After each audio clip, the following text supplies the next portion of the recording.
বৈষম্য আর আধিপত্যবাদের আগ্রাসন থেকে আমাদের সেফ এক্সিট দরকার সবার আগে।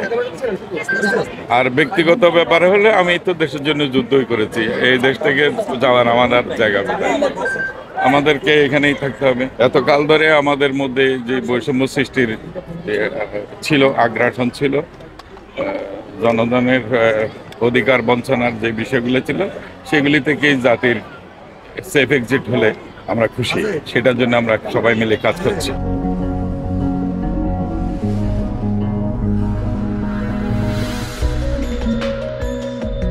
সব মশার বিরুদ্ধে সুরক্ষা দিতে এলো বসুন্ধরা এক্সট্রিম অ্যারোসল। মশার বিরুদ্ধে এক্সট্রিম সুরক্ষা।